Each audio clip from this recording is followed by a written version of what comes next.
Hey, you know what would make your customer service help desk way better? Dumping it and then switching to Intercom. But you're not quite ready to make that change. We get it. That's why Finn, the world's leading AI customer service agent, is now available on every help desk. Finn can instantly resolve up to 80% of your tickets, which makes your customers happier and gets you off the customer service rep hiring treadmill. Finn by Intercom, the leading customer service AI agent, now available on every help desk. Acast powers the world's best podcasts. Here's a show that we recommend. Lies, exploitation, and the American dream turned nightmare. This is Big Sugar, a deep dive into the inner workings of the sugar industry. I'm Celeste Headley, and in a new podcast, I'm investigating a true crime story like no other about the men who risked their lives to cut sugarcane. In Big Sugar from iHeartMedia, Imagine Audio, and the teams at Weekday Fun and Novel, I'll unravel a decades-long fight to get justice. If they were right, then these workers were owed tens of millions of dollars in extra wages. Listen to Big Sugar wherever you get your podcasts. Acast helps creators launch, grow, and monetize their podcasts everywhere. Acast.com.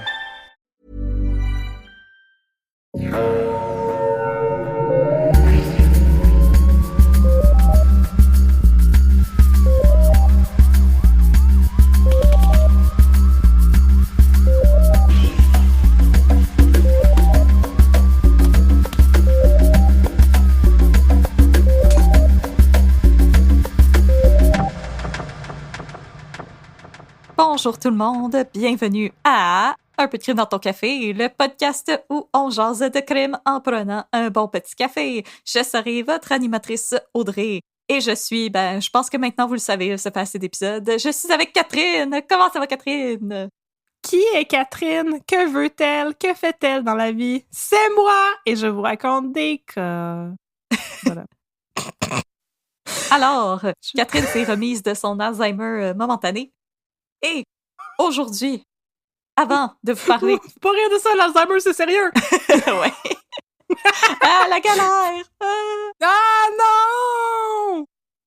Isabelle, ma bref! Madame Poupou! Madame Poupou et Jean Brière! Bon. Alors, aujourd'hui, avant de vous jaser de crimes, d'histoires et d'affaires terribles, on va parler d'affaires un petit peu moins terribles et on va vous recommander, bien entendu, un café. Alors, c'est une couple d'épisodes, notre épisode consacré à Raël, qui est, chers auditoristes, rendu notre épisode le plus écouté. Yes, sir! Vous avez clenché notre premier épisode. Alors, en quelques mois, vous avez clenché notre épisode qui est disponible depuis maintenant presque 2 ans. Yes, sir! Yes, sir, lâchez pas. Alors, dans notre épisode de Raël qu'on a enregistré au début de l'été, je vous avais dit comme « Hey, Catherine et moi, on va partir en vacances. Recommandez-nous des cafés à l'extérieur de Montréal parce que le Québec, c'est tellement plus que Montréal et Québec. » Et, oh my God, vous avez livré la marchandise. On a eu tellement de recommandations, il a fallu qu'on se parte un fichier Excel. Hey, on vous aime à ce point-là. On a fait des fichiers Excel juste pour vous autres. On n'est pas formés pour ça, nous autres. On n'a pas étudié au HEC. No. On fait ça de la bonté de notre cœur. Avec les moyens du bord. Alors, vous avez aussi été très gentils de me recommander des cafés à Toronto. Malheureusement, j'ai pas été à Toronto à cause d'une urgence familiale. Mais qu'à cela ne tienne, vous nous avez recommandé des cafés dans le bout de Magog. Et ça tombe-tu bien, le chalet des parents de mon conjoint, il est dans ce coin-là. Alors, j'ai eu la chance de découvrir, et ça m'avait été recommandé par Andréane, donc merci beaucoup Andréane pour la recommandation. Elle nous avait recommandé le café Fitch Bay, qui est situé à Magog, sur la rue principale dans l'Est, donc juste passer le pont par-dessus le lac Mémtré. Par-dessus le monstre du lac Mémtré-Magog. Exactement. Alors, le café Fitch Bay, qui est situé sur la rue principale, c'est vraiment un très mignon espace. Malheureusement, par contre, si vous pensez aller passer un après-midi à Magog et aller vous asseoir pour prendre un café, malheureusement, il n'y a pas de table et de chaise. C'est vraiment plus un comptoir / boutique. Mais ils offrent des excellents produits. Alors, sur place, je me suis procuré 2 cafés. Je me suis procuré le Gino, qui est un espresso italien et qui est décrit comme étant riche et costaud, il saura vous séduire. Alors, je suis sûre que c'est inspiré par Nick Romano. Est-ce qu'il est un café lavé? Parce que c'est sûr qu'il a pris sa douche. Ah, il n'est pas écrit s'il a été lavé, mais écoute, je sais pas si je peux lui dire non. Alors, Et sinon, j'ai aussi pris El Mariachi, qui est un café qui provient du Mexique. Et je pense qu'on n'a jamais recommandé du café qui provient du Mexique. Je pense qu'en Amérique latine, on avait recommandé le Guatemala, le Venezuela, le Nicaragua. T'as une très bonne mémoire. Tous les pays qui finissent en A. Mais je me rappelle pas qu'on ait recommandé le Mexique, alors j'étais curieuse. Mexica. Mexico. Alors, ce café est décrit comme ayant des notes de chocolat noir, miel et floral. Oui. Et on dit l'harmonie des notes. Un de ces mots ne fit pas avec les deux autres. Et je sais que Megan nous avait déjà dit comment ça s'appelle quand il y a un mot qui ne fit pas avec les autres dans une énumération, mais j'ai oublié. Oui! Je m'excuse, Megan. Ben, moi aussi. Je suis une mauvaise étudiante. Tu nous le rappelleras. C'est un café de torréfaction. On est poche. Tu nous le rappelleras, Megan. C'est un café de torréfaction moyenne. Et il est très bon. Je le bois souvent le matin. Et j'étais un peu intriguée parce que le café en tant que tel, je trouve qu'il sent un peu les épices, un peu comme le cumin puis la cannelle, mais il goûte très doux. C'est vraiment un bon café de matin ou de début d'après-midi. Et le Gino, pour sa part, c'est vraiment un café espresso très straight, très franc. C'est un bon espresso qui goûte le bon café très... c'est ça, qu'il n'y a pas de note spécifique en tant que tel, juste un excellent café à servir en espresso ou dans la cafetière italienne. Et je vais arrêter de faire un accent italien avant de me faire chicaner. Ciao, ciao. Mais non, je vais pas te chicaner parce qu'aujourd'hui, ça a full rapport avec ce qu'on va faire. Alors, ciao, l'accent italien. Et maintenant ciao. qu'on a notre recommandation de café, alors je répète, Fitch Bay, situé à Magog. Vous pouvez aussi commander sur Internet sans problème. Et sinon, Catherine, maintenant qu'on a notre café, de quoi qu'on jase aujourd'hui? Alors aujourd'hui, les bobineaux, les bobinettes, nous allons jaser de quelque chose de très sérieux. Nous allons parler de la fois où les nazis ont failli mettre la main sur le Québec en achetant l'île d'Anticosti! Ben voyons donc! Je sais, c'est effrayant, ça n'a pas d'allure. Tournez chez vous, les nazis! Je remarque d'emblée que ma soeur m'avait dit « Veux-tu que je vienne à ton épisode pour vous montrer comment prononcer des mots en allemand? » Ce à quoi j'ai dit « Oui, » puis là, j'ai complètement oublié, fait qu'elle n'est pas là. Fait que Roxane, ici, les mots sont tous prononcés tout croche. Tu nous appelleras pour nous le dire. Puis on va se corriger dans un futur épisode de correction. Tu nous taperas sur les doigts. Qu'est-ce que t'en penses? C'est-tu pas assez pas pire comme idée?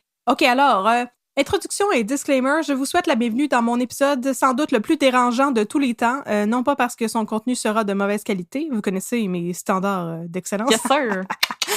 Mais bien parce qu'aujourd'hui, only the best for comme you. Comme dans la chanson cher, de Tina Turner. Cher Bobino, cher Bobinette. C'est de ça qu'elle parlait, Tina Turner. Donc, aujourd'hui, ce sera donc dérangeant parce que je vais passer environ 1 heure à faire des jokes sur le compte des nazis. Mais j'ai dit à Catherine que je lui donnais la permission. C'est très gentil. Alors, d'emblée, je dois faire mon petit pamphlet politique. Le nazisme, ce n'est pas le fun. Oh, statement controversé. Régimes... Je sais. À notre ère, malheureusement, oui, ça l'est un statement controversé. Les régimes fascistes font honte à l'humanité et on a comme responsabilité en tant que société de se porter à la défense des gens qui sont victimes de discrimination et de violences systémiques, morales, sexuelles et physiques. La Seconde Guerre mondiale, c'est une période très noire pour l'humanité. Malheureusement, ce n'est pas fini. Le nazisme, ce n'est pas terminé. La CBC a lancé cette année un podcast sur les groupes d'extrême droite au Canada. Ça s'appelle White Hot Hate. Si vous voulez un gros wake-up call sur à quel point le monde va mal, je vous le conseille chaudement. C'est vraiment super intéressant et alarmant à la fois. Tout ça pour dire qu'il y a des gens qui trouvent que les nazis étaient cool et que les nazis sont encore cool aujourd'hui. Et il y aura toujours des fous pour vous dire dans un party qu'on a beau penser ce qu'on voudra, Hitler était un visionnaire. Non, je pense pas ça. Moi, je pense comme les Dead Kennedys, Nadi Punk, fuck off. Oui, c'est ça. Je vous dis que il y a des visions qui ne méritent pas du tout d'être partagées, encensées ou pire, glorifiées. Et à mon avis, il n'y a rien de mieux pour déglorifier quelque chose que de s'en moquer. Alors aujourd'hui, afin d'éviter de glorifier les nazis de la Seconde Guerre mondiale, on va se payer leur tête. On va rire d'eux autres et vous recommander d'aller voir le vidéo YouTube où est-ce qu'il y a le nazi qui se fait puncher dans la face pendant qu'il fait une entrevue à la télé. Ah mon Dieu. He had it coming, Yep. comme disait la toune dans Chicago. Voilà. Wow, d'accord, parfait. Mais c'est ça, donc ne vous inquiétez pas, on va aussi se payer la tête de certains Canadiens et certains Québécois, dont notre cher Maurice Duplessis, national. Yeah. Donc, je vous avertis que l'humour dans cet épisode sera particulièrement de mauvais goût. Si vous n'avez pas envie de rire des nazis, vous pouvez passer à un autre épisode comme celui où je vous parle du pauvre éléphant qui a été tué parce qu'il avait tué quelqu'un. Donc, bonne journée. Prenez soin de vous. Ou skipper Oh, mais direct c'est aux ça. 2 minutes de babine. Ah oui, aussi, vous pouvez. Alors, maintenant que les avertissements sont faits, je peux annoncer mon sujet. Comme je vous l'ai déjà dit, je vais vous parler de la présence de nazis sur l'île d'Anticosti, a.k.a. le spot de chasse le plus en vue du Québec. Et aussi, la présence de nazis dans l'estuaire du Saint-Laurent pendant la Seconde Guerre mondiale! OK, mes sources. Retournez chez vous! C'est rare que je dis mes sources, tu sais, je vous le dis, j'ai toujours des sources, mais je vous le dis pas parce que j'oublie. J'ai mes de le sources faire. Mais sont là, je- confidentielles. Wink! Wink wink, c'est Deep Throat qui m'a parlé de ça. Il n'a pas seulement exposé le scandale du Watergate. Il a aussi exposé le scandale C'est- des nazis qui allaient s'acheter des cafés à l'île d'Anticosti. Oh yeah! Alors, ma source principale, c'est un livre qui s'appelle L'expédition allemande à l'île d'Anticosti par Hugues Théoret, qui est un historien.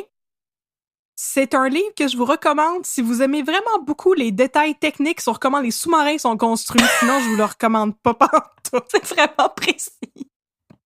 Tabarnouche que c'était lourd comme lecture! Oh. Mais bon, je vais vous résumer le gros de ce qui était important dans le livre, là, fait que vous n'êtes pas nécessairement obligé. Mais il y avait aussi, c'est ça, un article du Soleil et des articles complémentaires dont la presse, Le Devoir puis Radio-Canada. Yes, sir. Voilà. C'est super vague, mes bibliographies. Tu sais, je veux dire, taper nazi Anticosti puis il y a 3-4 liens, c'est probablement ça que j'ai consulté pour faire une histoire. Voilà. Yes, sir. Première partie. Duplessis a le moral high ground et Mackenzie King est un trou-duc. Quel beau titre! L'année est 1937. Au Québec, Oh. il fait bon vivre. Il n'y a pas encore District 31 à la TV ou même pas de TV en général, mais on se divertit comme on peut. Avec un Paraît petit bout que- de bois et une roche.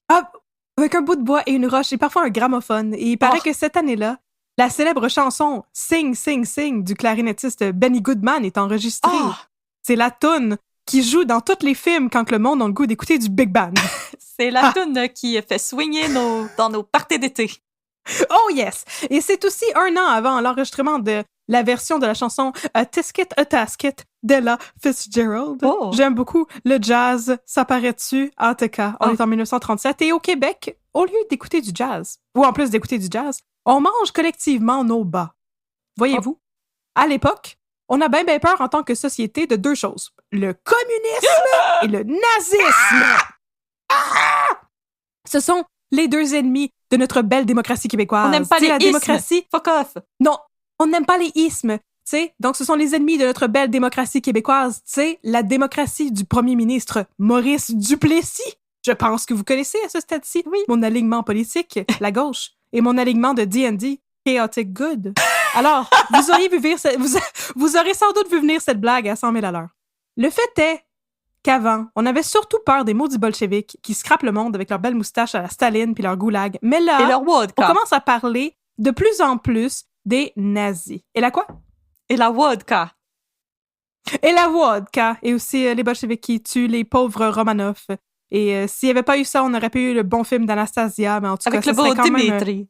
C'est pas pour dire que ça valait la peine qu'il se passe autant d'horreur. Non. Tu sais, ça vaut pas la On peine aurait qu'il se passe pu autant skipper. d'horreur. Si c'est juste pour avoir un film d'Anastasia, ça vaut pas la peine. Mais, donc, c'est ça. On a bien peur des maudits bolcheviks qui scrapent le monde depuis une vingtaine d'années. Puis là, on commence de plus en plus à parler des nazis. Mais pourquoi parler d'eux tout de suite? On est juste en 1937. Si vous avez passé votre cours d'histoire secondaire 4 et regardé Il faut sauver le soldat Ryan, c'est un passage obligé, vous savez que la Seconde Guerre mondiale commence juste en 1939. Wow! Fait que là, 2 ans avant, pourquoi le Québec se préoccupe-t-il du nazisme? Eh bien, parce qu'il paraîtrait que les Allemands veulent acheter l'île d'Anticosti. C'est ce que dit la Gazette de Montréal dans un article brillamment intitulé Germans negotiating purchase of Anticosti. Ah! C'est straight to the point. C'est vraiment straight to the point. Il n'y avait pas le temps pour les flaflas dans ce temps-là. Il n'y avait pas Richard Martineau là, pour nous popper des beaux titres d'éditoriaux. Là. Puis ça, là, ça fait pas l'affaire de notre cher premier ministre Duplessis. Oh non, non. Non, Un c'est à article nous du autres, journal... ça. C'est à nous autres, ça. Un article du journal La Patrie résume la prise de position de Duplessis quant au nazisme. Prise de position qui a assez mal vieilli, vous allez voir. Oh non! Je vous cite l'article de La Patrie. C'est une assez longue citation, attachez votre sucre. Nos orateurs pointent depuis quelque temps deux ennemis, le communisme, en italique, et le fascisme, en italique, dont la forme la plus brutale est bien le nazisme, en italique. On sait la lutte que fait au marxisme et au bolchevisme l'honorable M. Duplessis, et notre premier ministre vient de prendre une attitude énergique à propos de l'île d'Anticosti, attitude qui frappe dans ses parties vives et dans son prosélytisme au Canada la doctrine accapareuse, impitoyable du Führer.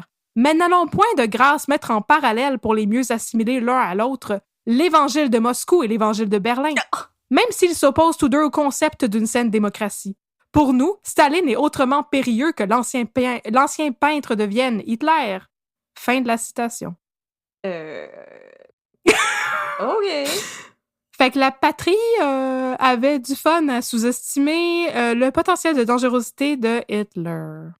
L'ex-pâtre de Vienne. Ho, ho, ho. Alors, Avec Big sa If True, petite je vous dis... moustache. Il semble bien inoffensif, ce peintre de Vienne. Il y a de l'air tweet avec sa petite moustache. Et ses petites culottes courtes avec ses barres montées à moitié de ses mollets. Il y a de l'air d'un scout qui a grandi trop vite. Non, pas pantoute. Non, c'est terrible ce qui s'en vient. Et là, loin de moi l'idée de minimiser les horreurs du régime communiste aussi. Tu sais, on s'entend que c'est mur à mur dégueulasse. Voilà. Mais là, est-ce que c'est sérieux cette histoire d'acheter l'île d'Anticosti?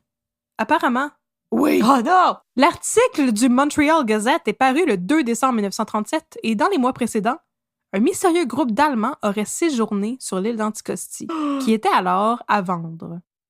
Ils ont essayé de se déguiser. Ils ont mis des chemises en moyenne. Non, il était pas déguisé, pas en tout, tu vas voir. Donc, pour ceux qui l'ignorent, genre la majorité des gens, j'imagine, voici une description faite par Hugues Théoret de l'île d'Anticosti. Située dans le golfe du Saint-Laurent, face à Havre-Saint-Pierre, séparée de la côte nord par le détroit de Jacques-Cartier et de la Gaspésie par le détroit d'Ogendo, l'île d'Anticosti s'étend Ongedo. Oh boy! That was a train wreck. L'île d'Anticosti s'étend sur une longueur de 220 km et une largeur maximale de 56 km. Elle couvre une superficie de 7 943 km², ce qui en fait la plus grande île du Québec. Sa taille est comparable à celle de la Corse.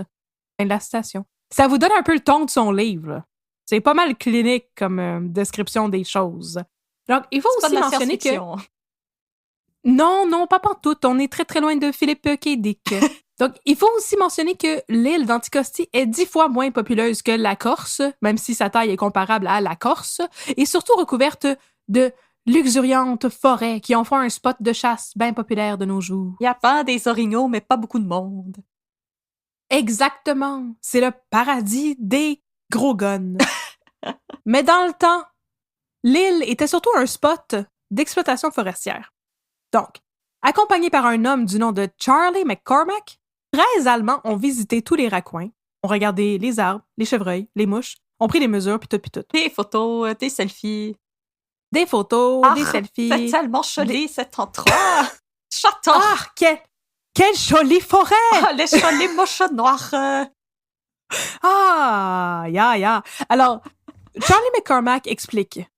Je voyageais avec eux pendant 1 mois. Ils prenaient note de toutes les installations existantes et relevaient la profondeur de l'eau dans les baies autour de l'île. Fin de la citation.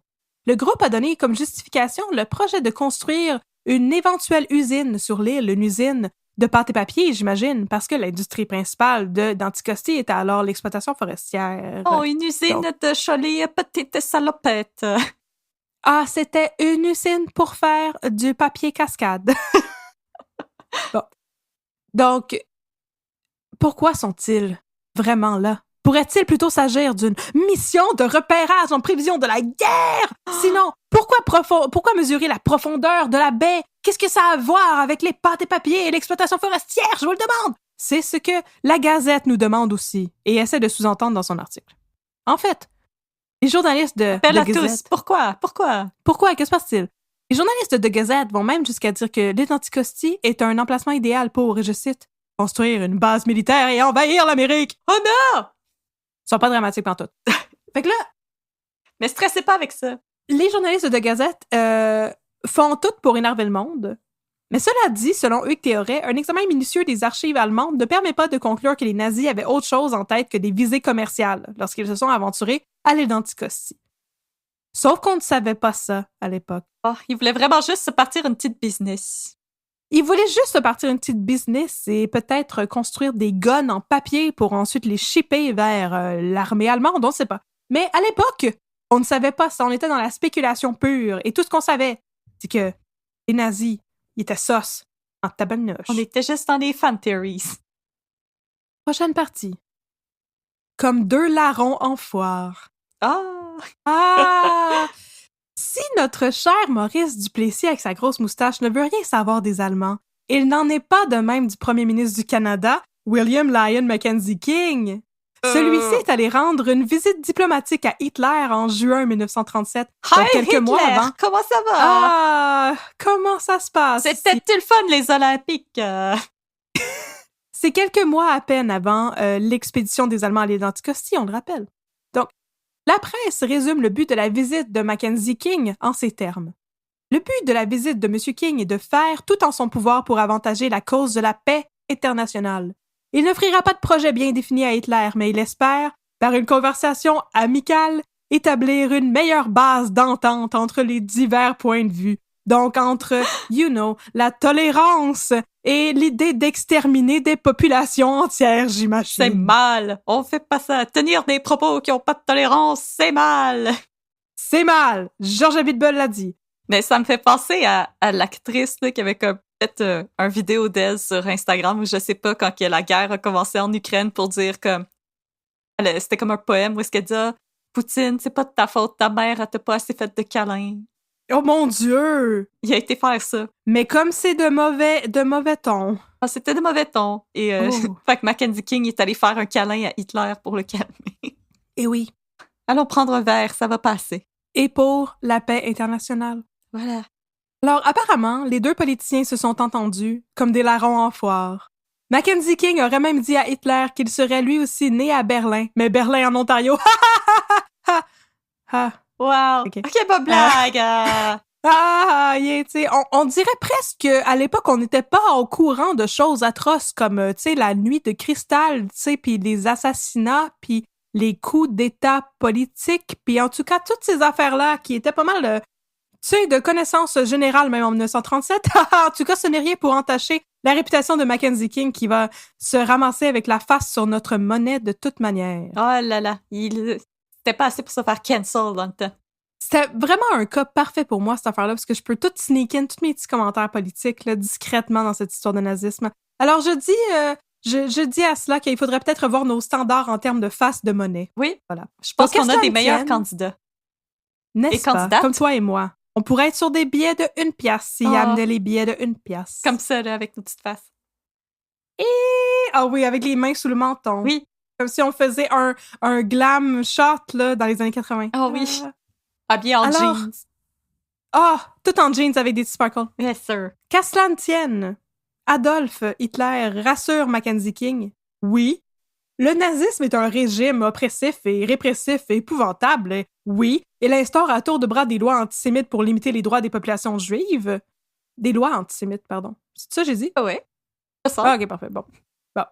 Et oui, l'Allemagne s'apprête à envahir l'Autriche, mais Hitler dit que ses intentions sont purement pacifiques et il flatte Mackenzie King dans le sens du poil, à tour de bras. Quant à ses qualités humaines et politiques, il va même jusqu'à décrire notre premier ministre, dans son journal personnel, comme, et je cite, un homme d'une sincérité profonde et un vrai patriote. Il était bien hot, il était bien habillé. Good vibes only. Pour reprendre la blague de la classe américaine, moi, je suis un vrai démocrate. Pas comme George Abitbol. Non, mais Hitler semble bien aimer Mackenzie King et Mackenzie King lui rend bien et va même jusqu'à inviter un certain Hermann Göring, je sais pas si vous avez déjà entendu parler de lui, à venir chasser le gros gibier au Canada Tu sais, le bras droit de Hitler, qui est un des pires hommes qui a jamais existé et qui est pas mal aussi terrible qu'Hitler, peut-être même pire. Eh bien, apparemment, Mackenzie King voulait bien gros l'envoyer sur l'île d'Anticosti chasser des ours. Attends, on va aller chasser, puis après, je vais te faire goûter le ragoût de pâte de cochon de ma femme. Ça va être le fun. Oui! Ça va être super avec les petites boulettes, puis à côté, on pourra faire des pétates pilées. Mais attends, peut-être que Mackenzie King, peut-être qu'il voulait faire un Dick Cheney. Wink, wink. Ou je lui prête trop d'intention. Oh, je ne sais pas. Je pense qu'on veut. Si tu veux lui donner le bénéfice du doute, on va le faire, écoute. Ah, je pense que non. Alors, bien sûr, on est en juin 1937. Donc, quelques semaines plus tard, quand Hermann Göring approche Mackenzie King pour organiser une visite de l'île d'Anticosti, sous prétexte de pouvoir y implanter des usines d'exploitation forestière et de pâte et papier, Leur petite sortie de bro. Mackenzie King accepte avec grand plaisir. Venez-vous-en. Ben, venez-vous-en. Et donc, à l'automne, Amène donc ta gang. un petit groupe de 13 délégués allemands viennent faire du repérage sur l'île d'Anticosti. Ah. Bon. Sauf que, prochaine partie, de retour à Duplessis, Papa Duplessis, lui, là, ça y fait pas plaisir pantoute cette histoire d'exploitation forestière sur l'île d'Anticosti par les maudits Allemands. Il semble avoir décidé que c'était sur cette colline-là qu'il voulait mourir, sur la colline de l'antinazisme. Alors, le 8 décembre 1937... C'est une excellente colline. N'est-ce pas? Je vous la recommande. C'est, je veux dire, il y a celle-là, puis il y a celle de tous les problèmes triviaux. Là. Fait qu'effectivement, c'est une bonne colline sur laquelle mourir, celle de l'antinazisme. Comme celle-là, le droit à l'avortement, c'est des bonnes collines sur lesquelles vous installez pendant vos soupers de Noël. Avec votre famille. Avec votre famille. Faites un Maurice Duplessis de vous-même, c'est ce qu'on vous conseille. Non. Alors, le 8 décembre 1937, Maurice Duplessis fait une sortie dans les journaux pour dire, et je cite, « Anticosti est situé à... » Il faudrait que je fasse des voix, là, parce que j'ai trop de citations. « Anticosti est situé à l'avant-poste de la province de Québec, à un endroit stratégique. En aucun cas, notre gouvernement ne délaissera son devoir de protéger notre territoire contre tout danger venant de l'étranger. » Fin de la citation. C'est non, moche noire. Alors, est-ce ironique quand on pense que Duplessis va bientôt vendre des ressources québécoises aux Américains dans les années 50, tu sais, comme les forêts, l'exploitation minière, tu sais, avec les Anglos qui vont venir s'enrichir sur le dos du monde, oh my God. Ce qui va finir par comme mener à la crise d'octobre. Oh my God, Catherine, ça, là, c'est le dos de Maurice Duplessis. Je vais te demander de débarquer. Oui. Parfait. Après tout, il a fait une grande chose, il voulait refuser qu'on vende l'île d'Anticosti aux Allemands. Hey, il a dit non aux Allemands. À cause de ça, la tension monte entre Québec et le Canada. Ah, ça, c'est jamais arrivé, ça. Non. Chose qui n'arrive jamais. Il n'y a pas de raison pour laquelle on appelle ça Québec et le Rest of Canada. On s'entend très bien, ça va très bien. C'est nous autres, puis tout le reste du monde nous haïsse. Et là, ça ne semble pas préoccuper les intérêts allemands dans... Oh, pardon. En tout cas, la tension monte entre le Québec et le Canada, comme je l'ai dit tantôt, qui, lui, ne semble pas se préoccuper du tout des intérêts allemands dans l'île d'Anticosti, jusqu'à ce que, le 14 avril 1938, le premier ministre Duplessis fasse une autre sortie publique pour dire que non seulement il ne veut pas vendre Anticosti à des maudits Allemands sales, mais qu'en plus, il ne va pas vendre à des intérêts étrangers en général. Take that, maudits Américains qui en ont après nos forêts puis notre hydroélectricité, restez chez vous, dit Duplessis. Cette déclaration a si bien vieilli. N'est-ce pas? Alors, Duplessis ordonne donc à la Consolidated que le premier qui vend nos ressources à l'étranger me jette la première pierre. Exactement. Wow, on va recommencer le nom de la compagnie. J'ai eu bien de la misère à le dire, c'est juste 3 mots pourtant. Duplessis ordonne donc à la Consolidated Paper Company, qui run l'île d'Anticosti et son exploitation forestière, de cesser toute négociation avec les Allemands sous prétexte qu'ils sont sans doute des maudits nazis sales. Arrêtez de leur parler, ghostez-les! Ouais, va les ghoster. Et là, les Allemands, dans un move pas sauce pantoute, ont décidé de ghoster l'île d'Anticosti et ont quitté subito presto, laissant tout leur bagage derrière. Ah! Oh non, ils ont laissé toute leur trompette Ricola. Puis leur lederhosen. Puis leur saucisse. Puis leur choucroute. Oh, leur saucisse et leur choucroute. Et leur gros bac de bière. Yeah! Ah, en forme de botte. Entschuldigen Sie, ont-ils dit en partant. Ce qui veut dire excusez-moi. Donc... Entschuldigung! Entschuldigung! Alors, prochaine partie. Hey, je connais tellement des mots allemands. Hey, ça va bien. Wow. On s'excuse aux Allemands et aux Allemandes qui nous écoutent. On est sûr que vous êtes sympathiques. J'ai vraiment un blanc. Pourtant, j'ai eu une très bonne amie qui est autrichienne et m'a appris plein de mots d'allemand. Puis là, il n'y a rien qui me vient en tête à part Entschuldigen Sie. Donc, je peux vous dire... Ah, tiens, Guten Tag, c'est le prochain. Prochaine partie. la visite du délégué mystère qui arrive et dit « Guten Tag », qui veut dire « bonne journée ». Oh! Comme bonjour. Ah! Mais là, si la menace de l'achat de l'île d'Anticosti semble passer parce que les Allemands en sauce sont partis en laissant tout le bagage derrière, il n'en reste pas moins que la population est très inquiète par rapport à la menace nazie. Par exemple, pendant ce temps... parmi nous!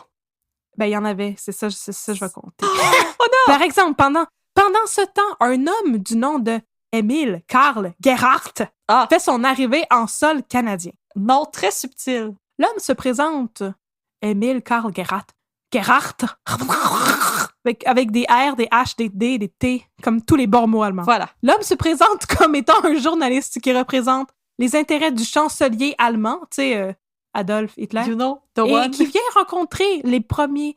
You know who I'm talking about? You might have seen him. Il a une petite moustache. C'est quand même une petite célébrité par chez nous. Il est donc un journaliste qui représente les intérêts du chancelier et qui vient rencontrer les premiers ministres Mackenzie King et Duplessis pour discuter de... on ne sait quoi. Oh! C'est un mystère. Et il n'en faut pas plus aux journaux pour courir avec la nouvelle et crier sur tous les toits que les Allemands viennent d'envoyer un espion nazi pour espionner le Canada! On l'a vu avec ses petites jumelles. Éventuellement, les journaux pensent avoir découvert l'identité réelle de cet homme étrange. Il s'agirait... Ah, c'était son nom de... Non pas... De code. C'est son nom de code, mais son vrai nom est comme pareil. Donc, il s'agirait non pas de Emil Karl Gerhardt, mais bien de Karl Rudolf Gerhardt. un Montréalais président. Non, je ne suis pas Audrey Boutin, je suis Julie Boutin. Haha. Je ne suis pas Audrey Boutin, je suis Julie Audrey Boutin. Haha. Donc, Karl Rudolf Gerhardt est un Montréalais. Il est président de la Deutscher Bund, une association pro-nazie canadienne. Le Karl Rudolf en question fait une sortie dans les journaux pour tenter d'apaiser la populace. Il affirme ne pas être Emil Karl Gerhardt, même s'ils ont le même nom, et n'avoir aucun lien avec Hitler. Mais non, regardez, Mais- Emil Karl Gerhardt, il porte des lunettes et moi, je ne porte pas de lunettes. Voilà, haha. Moi, j'ai eu mon makeover comme dans le journal d'une princesse et je ne porte plus de lunettes. C'est fini. Il est peigné Désormais, à mes gauche. cheveux sont lisses. Et oui, Il c'est est ça. peigné à gauche, je suis peigné à droite. On est deux personnes complètement différentes. Il porte des nœuds papillons, je porte des cravates. pas la même Nous ne personne. sommes pas la même personne. Bon, ça ne suffira pas pour apaiser le public et la question va aller jusqu'à être débattue dans la Chambre des communes pour une raison qui m'échappe totalement, où l'on demande au secrétaire d'État, M. Fernand Rinfret, Oh. d'attester quant à l'identité de Karl Rudolf Gerhardt. Ah ouais, Rinfret. Est-il... Ah ouais, Rinfret. On lui demande, est-ce que Karl Rudolf Gerhardt est vraiment un Montréalais? Ou ne serait-il pas plutôt un Allemand naturalisé? Ah! Qui n'est même pas né à Montréal? Non! Est-ce que c'est un fasciste de... Oui! A-t-on besoin d'avoir peur? Alors le secrétaire d'État confirme rapidement que, oui, Gerhardt est un Allemand naturalisé qui n'est pas né à Montréal. On t'a pas gay. Et ça, bien sûr, ça n'apaise personne. Le leader de l'opposition, R.B. Bennett, est inondé de lettres quant à l'identité de Gerhardt. Et le 2 juin, il en reçoit justement une qui lui confirme que Gerhardt serait en fait un envoyé d'Hitler au Canada. En d'autres mots, un espion qui est pas très bon pour se trouver un nom de code. En effet. Et qui n'est pas très bon en déguisement. Non plus. L'auteur de la lettre qui dévoile la véritable identité de Gerhardt est un Canadien d'origine allemande résidant à Edmonton. Il raconte, et je cite, « Gerhardt a essayé de m'embrigader dans un mouvement nazi pro-Hitler et il m'a même suggéré de l'aider financièrement. Il tentait fébrilement de m'impressionner par son intimité avec le chef de la propagande nazie, Goebbels. Joseph Goebbels. Apparemment... » Fin de la citation. Apparemment... T'es impressionné, hein? T'es impressionné, hein? Check ça. Ouais, t'es-tu C'est mon impressionné? best. Je le connais. C'est du gros name dropping. Ouais. Tu sais. Moi, je t'ai mis Facebook avec Xavier Dolan. Voilà, c'est l'équivalent de ça qu'il faisait. La fois que Gerhardt. j'ai croisé Pierre Lapointe dans les toilettes d'un théâtre, L'autre jour, on déjeunait puis on a vu Jean Leloup. Ça, c'est vrai, hein? Ouais, Dis-leur, ouais, Audrey. ouais. On l'a vu, il était là, il était au téléphone, Maintenant, fait on qu'on le l'a pas connaît. dérangé. Voulez-vous joindre notre club? On le connaît, Jean Leloup. Donc, apparemment, ceci est emblématique du fait qu'il y avait pas mal de sympathisants nazis au Québec, ce qui est pas bien le fun. Et si vous avez regardé Nos étés saison 3, vous savez déjà de quoi je parle. Oh, Oh! la femme d'André En tout cas- Jules. Oh! À travers tout ça, et malgré son semblant d'amitié avec Adolf Hitler, le premier ministre Mackenzie King se dit préoccupé par toute la question de l'île d'Anticosti. Not a minute too soon! Ça fait comme quasiment 1 an, là, cette histoire-là. Ah, il s'est rendu compte que son nouveau bestie, il a menti. Fait qu'il a retourné son bracelet de l'amitié. Oui. Qui était comme un demi-cœur. Oh. Il y avait comme un FF dessus, parce que c'est des BFF. Meine Freund. Alors, la question de l'île d'Anticosti est de nouveau soulevée, de plus en plus fréquemment dans les journaux, mais les membres du gouvernement de Mackenzie King et de l'opposition l'abordent aussi très souvent dans la Chambre des communes. Mackenzie King écrit dans son journal, et je cite, « J'ai dit que si les circonstances le nécessitaient, j'aimerais utiliser l'île d'Anticosti pour une base aérienne et Grosse-Île pour une autre, et de cette façon assurer une défense permanente de la voie du Saint-Laurent. » Fin de la citation. Cela dit, selon Hugues Théoret, et je cite, j'ai envoyé des citations, c'est seulement lorsque les U-boats commenceront à torpiller les navires dans le golfe du Saint-Laurent en 1942, donc 4 ans plus tard, que la Défense nationale va se préoccuper sérieusement de la tentative d'acheter l'île d'Anticosti par les Allemands en 1937. Ouais. Not a minute too soon, comme j'ai dit. Ouais, je pense qu'il y avait quelque chose là, gars. Prochaine partie, on déploie le Star Destroyer. Oh my God! On dirait qu'on est dans Star Wars! Star Wars! Oui, c'est là qu'on est en juillet 1938. Dans ce que Hugues Théoret considère comme une tentative d'apaiser le public et les membres du gouvernement, sans doute, le ministère de la Défense déploie un destroyer pour patrouiller les côtes d'Anticosti et assurer la protection du fleuve. C'est le Touchez pas nos baleines. NCSM Skeena. Oh oh! Voilà. Le NCSM. Touchez pas nos baleines! Non, touchez pas aux baleines et aux belugas. Le NCSM, ça veut dire Navire canadien de Sa Majesté. Avouez que c'est fun. NCSM. C'est le bateau Le de la destroyer. reine. Dans ce temps-là, c'est le bateau du roi. Ah ben oui, hein. C'est le papa de la reine. C'est vrai. Donc, le destroyer... The King's Speech. Exactement. Colin Firth. Donc, Colin le Firth. destroyer patrouille les côtes et fournit un rapport au gouvernement pour dire qu'il ne semble y avoir rien de louche sur Anticosti pantoute. Il n'y a pas de nazi, pas de nazi par là, mais il y avait un écureuil un petit peu shifty. Il y avait un orignal avec comme un lance-torpille, mais à part de ça, c'était bien correct. Les fameux U-boats de la marine allemande, appelés la Kriegsmarine, ne sont pas en vue. En passant, U-boat, ça vient de Unterseeboot, qui veut dire en dessous du lac bateau. C'est le fun, l'allemand, parce que c'est des mots qui sont tous mis ensemble pour faire des nouveaux mots. Ça veut tout dire. Unterseeboot. Ça veut tout dire. En octobre 1939, le commandant J.P. Brunet de la GRC soumet un rapport à son officier supérieur qui lui provient d'un certain capitaine Germain de la Marine royale. Oh. Celui-ci affirme que ses hommes patrouillaient la côte d'Anticosti quand ils ont repéré un U-boat allemand. Ils l'ont observé, avec des jumelles sans doute, pour constater que celui-ci se ravitaillait à un dépôt à Bear Head sur l'île d'Anticosti. Oh, les mots t'as dit. Là, il y a une certaine confusion, parce qu'apparence que les navires de la GRC, qui savait que la GRC avait des navires, pas moi, non plus, ont tous été pris en charge par la Marine royale, et à cause de ce changement de garde, personne n'était capable de corroborer l'affaire du sous-marin allemand. Donc, pour cette raison, la GRC demande à la Marine de faire enquête pour vérifier si c'est vrai, parce que si c'est vrai que les sous-marins allemands viennent se ravitailler sur l'île d'Anticosti, mais c'est une grosse menace pour le Canada, là, quand même, là. Parce que tous les navires passent près de l'île d'Anticosti pour se rendre à Québec et Montréal. Les navires marchands et aussi les navires militaires, tu sais. Fait qu'il faut... Il faudrait se faire gun down! Exactement, il faut protéger tout ça. Fait que si c'est vrai qu'il y a des sous-marins allemands dans ce coin-là, c'est une très, très mauvaise nouvelle. Alors, le 20 octobre, on est rendu en 1939. Sur les ordres de la Marine royale, le NCSM Laurier quitte le port d'Halifax en direction d'Anticosti, avec à son bord des agents de renseignement de la GRC, les constables Mackenzie, Wilkins et Gratton. Le navire accoste à Fox Bay sur Anticosti. Yay! Let's go, Le Gratton! 21 octobre, et les policiers entreprennent de questionner la famille de Bernard Lejeune, qui sont les seuls résidents dans la baie, parce que je vous ai dit qu'il n'y a pas beaucoup de monde là-bas. Oh, on les a pas vus passer! Exactement. Ceux-ci affirment ne jamais avoir entendu parler de caches de sous-marins allemands dans leur coin de l'île. Par contre, Bernard Lejeune dit aux policiers qu'il a parlé avec le gardien de phare de Pointe-Carleton sur Anticosti et que celui-ci aurait vu une lumière suspecte se promener à 3 ou 4 milles nautiques du phare.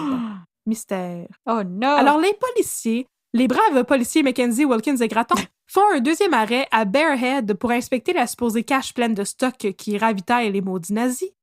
mais rien de suspect n'est à déclarer. Mais là, à cause de Gratton, j'imagine comme Elvis Gratton contre les nazis. Ce serait un excellent film. Non, ce serait un très bon film, effectivement. Donc, Mackenzie Wilkins et Gratton font ensuite un troisième arrêt à un endroit qui s'appelle Pointe-à-la-Vache. J'aime beaucoup les noms. Le navire croise alors un petit bateau à moteur et interroge son pilote. Celui-ci n'a rien de spécial à déclarer non plus, n'a jamais entendu parler d'une cache aux nazis et n'a jamais vu de sous-marin. Alors finalement, le NCSM Laurier fait un arrêt à la rivière à la patate pour y rencontrer un employé de la Consolidated Paper Company qui lui aussi n'affirme n'avoir rien constaté de spécial. Ça n'avance pas bien cette enquête. Et oui. Je sais même pas c'est quoi un nazi. J'en ai jamais vu. Je sais même pas à quoi ça ressemble. Je sais pas ce que ça mange en hiver. Alors, tout ça, c'était juste une excuse pour vous informer du fait qu'il existe des endroits qui s'appellent Pointe-à-la-Vache et Rivière-à-la-Patate qui me fait bien sourire. C'est cute. Alors, le NCSM Laurier continue à interroger du monde un peu partout, à Anticosti, sur la Côte-Nord, et tous affirment ne jamais avoir entendu parler de rien de cela et n'avoir rien vu de suspicieux. Alors, les braves policiers, incluant le policier Gratton de la GRC, font un rapport pour dire que les rumeurs concernant la présence de sous-marins au large d'Anticosti ne semblent pas fondées. Totalement ici. Bref, tout le monde est en sécurité et tout va bien pour l'instant. Dormez sur vos deux oreilles. Oh yes. Mais ça ne saurait que changer dans les prochaines années, là. C'est le début de la guerre. Non! Pendant quelques années, c'est le calme plat dans la vallée du Saint-Laurent. Et par calme plat, je veux dire que les navires de la Marine royale patrouillent sans rien voir de suspicieux et que la Marine royale canadienne est en train de se remplumer pour aider l'effort de guerre. Ah. Voyez-vous, lorsque la guerre est déclenchée en 1939, la Marine royale a 13 navires et 3000 hommes. C'est comme pas très, très impressionnant et comme pas vraiment prêt à faire la guerre nautique, tu sais. Mais en même temps, on avait prévu rester de notre bord. Ben, c'est ça. Mais tu sais, pendant ce temps-là, les maudits U-boats allemands se sont donnés pour mission de couler les navires alliés traversant l'Atlantique, faisant de plus en plus de ravages, et on se doute que les U-boats se rapprochent de la côte canadienne. Alors... We're gonna need a bigger boat! No! Et un bigger float de la Marine royale! Bigger float! Bigger float! Non! En 1942, on va enfin avoir la preuve de la dangerosité des nazis! Le 12 mai 1942, un navire canadien, le SS Nicoya, est torpillé par un U-boat de la Kriegsmarine allemande au large de Pointe-à-la-Frégate en Gaspésie. Oh non! 6 personnes sont tuées. Le U-boat allemand torpille ensuite le cargo néerlandais Leto, à peine quelques heures plus tard. Le ministre de la guerre, Angus MacDonald, qui a un très beau nom, dit que l'heure est grave. C'est la première fois que le Canada est attaqué sur son propre territoire depuis 1812. Les attaques vont se multiplier par la suite. Entre mai et octobre 1942, pas moins de 20 navires canadiens seront coulés par les U-boats, qui semblent circuler bien à leur aise dans l'estuaire du fleuve. Avec les Une rumeur baleines. refait surface. Avec quoi? Ils sont Avec les devenus amis baleines? avec les baleines. Toujours. Une rumeur refait surface, celle que les Allemands qui avaient visité l'île d'Anticosti aient acheté des cartes du coin. Ce que le gouvernement du Plessis va véhément nier, mais qui expliquerait peut-être pourquoi ils semblent connaître l'estuaire du fleuve du Saint-Laurent comme le fond de leur poche. C'est parce qu'ils ont demandé aux baleines et les baleines les ont aidés. Ils sont allés dans un petit dépanneur et ils ont acheté des petites cartes du coin et ils ont constaté « Ah ben, ce serait bien swell ici pour passer avec un sous-marin. » Ah oui, ici, ça passe, il y a de la place. En septembre 1942, la marine demande l'aide de l'aviation royale parce que les sous-marins se font couler à la vitesse de la lumière. L'aviation déploie alors des avions pour spotter du ciel les sous-marins, ce qui est une pratique que je ne pensais pas qu'il existait. Comme un battleship. Parce que il me semble que comme... G5! Mais genre, va plus profond avec ton sous-marin, ils te spotteront pas. Oui, c'est ça. Ah, touché, coulé! Ah, zut! Alors, le 8 septembre 1942, une torpille est lancée en direction d'un navire manque sa shot et va exploser près de la côte, à Saint-Yvon. Ah oui, c'est vrai, j'ai oublié de vous dire que cette partie s'intitule « À la boum à Saint-Yvon ». À la boum, boum, boum. Alors, il y a une torpille qui éclate près de Saint-Yvon. Oh non! L'onde de choc est tellement grande que ça fait exploser les vitres des maisons avoisinant la côte. Ben voyons donc. Et à partir de ce moment-là, en Gaspésie et sur la côte nord, on se prépare à l'invasion imminente et on est en mode full trash metal protection. Les fenêtres des maisons sont obscurcies pour que les lumières ne soient pas repérables du fleuve et même les phares des voitures sont peinturés de noir. Heureusement, L'attaque sur Saint-Yvon, qui n'en était pas une pantoute, parce qu'il y a personne qui essaie de tirer les maisons à Saint-Yvon, là, elle ne se répétera pas. C'est juste un accident. My bad. C'est juste un accident. Pendant cette période, la présence de U-boats allemands dans le fleuve ne fait plus l'ombre d'un doute. On sait que Puis vous êtes où c'est là. que ça se ravitaille? On le sait que vous êtes là, mais où c'est que vous vous ravitaillez, ma gang de vous? La gang de Ben, crapets. Sur l'île d'Anticosti. Oh. À propos de cette période, Charlie McCormick, notre sympathique habitant d'Anticosti de tout à l'heure, a dit « Parfois, le soir, surtout sur la côte sud de l'île, nous entendions le bruit des dynamos d'un sous-marin qui faisait surface pour recharger ses accumulateurs, mais je vis moi-même un seul sous-marin durant toute la durée de la guerre. C'était dans la baie des Ours, sur la côte nord de l'île. » J'ai dit les ours comme une. Les ours. Comme une ours. Les ours. Vous avez entendu mon bel accent québécois. Fin de la station, il restait suite de la station n'est pas finie. Il restait en surface un court moment avant de plonger, mais son télescope demeura visible jusqu'à ce qu'il prenne le large.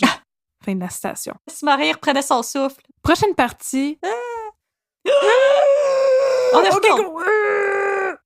Prochaine partie.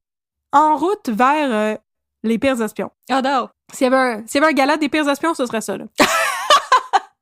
J'ai hâte. Mais Animé malgré par toutes Maxime ces explosions et tous ces... Oh, yes! Et tous ces U-boats qui coulent des cargos et des navires quelconques, la menace ne vient pas uniquement de la présence des U-boats. Parfois, elle sort des U-boats pour venir nous infiltrer jusque dans nos terres! Pas de nazis chez nous! Allez-vous-en! Le 9 novembre 1942, un espion du nom de Alfred Waldemar von Janowski, tabarnouche, ils ont tout un des noms, nom. eux autres. Alfred Waldemar von Janowski quitte le U-518 à bord d'une chaloupe et rame jusqu'à New Carlisle dans la baie des Chaleurs. M'en bien! Janowski a la fin trentaine, un teint blafard et des grosses poches en dessous de ses gros yeux globuleux. Il est, vous l'aurez deviné, un espion à la solde du Abwehr, les services de renseignement nazis, et il est venu au Québec pour espionner les pauvres pêcheurs de la Gaspésie. Non. Alors? Je suis un petit touriste. Je suis venu voir le rocher percé. Je ne suis qu'un touriste, un simple touriste qui vient voir le Canada. Et flatter Voilà. une coupe de foot passant. C'est pas super mon accent. Avant. Donc, Alfred Waldemar von Janowski se rend à un hôtel à New Carlisle. Il se refait une beauté et planque son stock d'espions avant de se diriger vers le restaurant de l'hôtel, où son travail d'espionnage va enfin pouvoir commencer. À lui la gloire! Parlez plus fort dans mon micro qui est caché dans mon décolleté. Il entreprend une discussion avec le propriétaire, un homme du nom de Earl Annett Jr. Janowski prétend qu'il habite à Québec et veut savoir le gosse de la Gaspésie, mais Annett le trouve pas mal louche. Voyez-vous, Janowski s'exprime avec un fort accent allemand qui est sans doute bien meilleur que le mien. Puis il y a un bout de Ah! saucisse pogné dans sa moustache. Non, mais il allume aussi ses cigarettes avec des allumettes qui viennent de la Belgique, tu sais, un pays sous occupation allemande. Ah. Et puis, il paye son déjeuner avec un billet de banque d'une batch qui a été retirée à la circulation en 1937, l'année de l'expédition à l'île d'Anticosti. Oh! Et aussi, il a une forte odeur de diesel. Tu sais, là, le diesel qui est le carburant des sous-marins. C'est ça. Michael Fassbender, dans Inglourious Basterds, était un petit peu plus discret que ça. Était bien meilleur que ça. Alors, coudon! Je vous demande... Était-ce le pire espion de tous les temps? Il me semble que même moi, j'aurais pu faire mieux que ça, avec mon faux accent allemand. Il me semble que c'est une bonne candidature. Quand même, hein? Donc, avant de quitter l'hôtel, Janowski demande à Annette à quelle heure part le prochain train pour Montréal. L'hôtelier lui répond qu'il devrait aller voir à la gare, mais c'est ça, il dit « Vous devriez aller voir à la gare, dans mon front, il n'est pas marqué Radio Réveil pour faire une autre joke de la classe américaine. » Et dès que Janowski est sorti de l'hôtel, Annette demande à son fils de contacter la police provinciale. Alors, la SQ procède à l'arrestation de Janowski dans le train et immédiatement, Janowski avoue qu'il était un espion en chemin vers Montréal. Ah, vous m'avez eu! Avec... je ne m'obstinerai même pas. Je suis un Allemand. Ich bin ein Allemand. Ein Deutschmann. J'étais tellement proche, j'étais proche. T'étais proche. Donc, il a dit qu'il était en chemin vers Montréal pour entrer en contact avec Adrien Arcan. Vous en avez déjà peut-être entendu parler de cet homme-là. C'était le chef du Parti national chrétien. Ah, personne sympathique! Il devrait avoir une murale en son honneur. Et puis là, sa consécration de pire espion de tous les temps est officielle parce que, en plus d'avoir été spoté dans sa première journée de job, Janowski se rendait à Montréal pour rien parce qu'Adrien Arcan est en prison depuis 2 ans. Ben, il y a peut-être qu'il rende visite en prison, là, puis il donne Il un petit était panier avec un terrible. pain avec une lime dedans, là. Oh my God! Peut-être, hein. C'est peut-être pour ça. Comme dans écoute. Je pense Scooby-Doo, que je là. donne pas assez le bénéfice du doute. Comme dans Scooby-Doo, ils ont enlevé son masque, puis là, il y avait une petite pin nazie, là, son collet. Peut-être qu'il allait y donner un boyau d'arrosage pour qu'il puisse se sauver comme Lucien Rivard, là, de la prison de Bordeaux. Oh! On s'en rappelle, tous les barreaux de la prison de Bordeaux. Non, je m'en vais arroser une patinoire. Tous les barreaux s'en rappellent. rappelle. Alors, c'est ça. Adrien Arcand, il était en prison pendant ce temps-là parce que dans le temps, au Canada, on incarcérait les gens qui étaient soupçonnés de fraterniser avec l'ennemi, que ça soit vrai ou non, en plus des wannabes nazis comme Arcand. Et on envoyait aussi dans les camps de prisonniers, tu sais, les familles allemandes, italiennes et japonaises, sans plus de discrimination que ça. Ben, Fait que donc si ça, t'avais comme Très cool. un nom italien, on t'envoyait dans un camp pendant la guerre, puis c'était pas même grave que tu sois fasciste ou non. Puis le Nick Romano était comme, hey, ciao, ben là. Ciao! Mais lui, avec ses gros bras, c'est sûr qu'il aurait punché 2-3 gardiens de prison. Bang, bang, bang, puis il serait sorti. Il aurait écarté les barreaux avec ses bras. là. Hey, faut que j'aille donner des chalets. À mon avis, on pourrait sans doute un jour... Hey, oui, c'est ça! Tous pour un chalet! Faudrait sans doute un jour qu'on fasse un épisode sur les camps de prisonniers, parce que c'est pas trop kosher comme histoire, Non. comme on dit. Après l'histoire de l'esclavage, on va continuer les moments terribles du Canada. Fait que là, vous vous dites sans doute qu'à ce stade-ci, là, la carrière d'espion de Janowski est pas mal capote, comme disent les Allemands. Que nenni, je vous réponds. Suite à sa brillante mission en sol québécois, Janowski a été shippé en Angleterre et il est devenu un agent triple à la solde des Alliés en espionnant les nazis pour les British. Oh. Fait qu'en plus d'être poche, il y avait pas de principe. Oh, Ça a été vraiment rapide de flipper cet Allemand-là. Pareil comme un pancake, on l'a flippé. Exactement! Flippity flip. Il était comme une petite crêpe. Flip. Alors, C'était pas un redemption arc. fun fact, pour finir cette histoire sur Alfred Valdemar de Janowski. Non, il n'y a pas de Redemption Arc, lui. Mais fun fact, le nom de code de Janowski pour l'intelligence des Alliés, c'était Watchdog, chien de garde. Et pour l'intelligence nazie, son nom de code était Bobby. C'est ça. C'était pas mal plus funky en Angleterre. Bobby. Bobby a débarqué à New Carlton. À New Carlisle, où est-ce qu'il était tantôt. Je vais être Aigle Noir. Non, tu vas être Robert Gracien. Quoi? What? Alors, maintenant, je vais vous parler d'un autre espion. Oh, Un autre espion, tout aussi poche, a aussi été envoyé au Canada. Comme quoi, soit l'intelligence nazie était mauvaise en tabarnouche, soit ils envoyaient leurs pires espions au Canada pour les l'école tester. des espions, ça allait pas fort. En tout cas, le deuxième espion... Non, c'est ça. Le deuxième espion, ça s'appelait Alfred... Opération Caméléon, non, elle n'envoyait pas ses meilleurs. Non, il n'envoyait pas ses meilleurs recrues. Opération Ouf, Caméléon. en tout cas. Donc, le deuxième espion s'appelait Alfred Langbein. Si Alfred Langbein était poche, c'était non pas parce qu'il n'était pas discret, mais plutôt parce qu'il n'était pas vraiment un espion pantoute. Ah. Donc, Langbein est arrivé au Canada en 1942 avec une radio et la mission d'informer Berlin sur les convois d'approvisionnement en direction de l'Europe.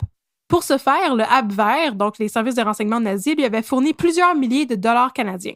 Eh bien, au lieu de faire sa mission, Langbein a jeté sa radio et s'est installé dans le coin d'Ottawa en toute quiétude et s'est gentiment rendu à la GRC lorsqu'il a commencé à manquer de fric. Comme quoi, il voulait peut-être se sauver du régime nazi ou peut-être qu'il n'était pas travaillant. On se bat. Un autre crack C'est flippé. Flippity flip. Mais lui a été... C'est ça, lui, Il il s'est avait flippé lui-même. vraiment pas de principe. Il a même pas fait l'effort de commencer sa mission. Il était juste comme « Ha! De l'argent, gratis. Je vais aller vivre sur le bord du canal Rideau, faire un petit peu de kayak avec les canards, puis quand j'aurai plus de cash, je vais me rendre à la GRC. » Puis ça a bien fonctionné. Puis je vais tout leur C'est dire. J'ai zéro principe. Alors, prochaine partie... zéro. Prochaine partie, les lèvres lousses coulent les navires. Je sais pas si vous aviez déjà entendu ce slogan-là. T'as-tu déjà entendu ça? Non. J'ai pas inventé ça. Loose lips sink ship? Ah, j'avais jamais entendu ça, non? Ah, mon Dieu, OK, oui. C'était pendant la guerre, c'est de ça que je vais vous parler. Justement, il y avait des posters de propagande pour dire que c'était important de ne pas parler aux gens parce que c'est peut que les gens soient des espions. Fait que là, si tu leur révèles des informations, ça se pourrait qu'il y ait des navires qui coulent à cause de toi.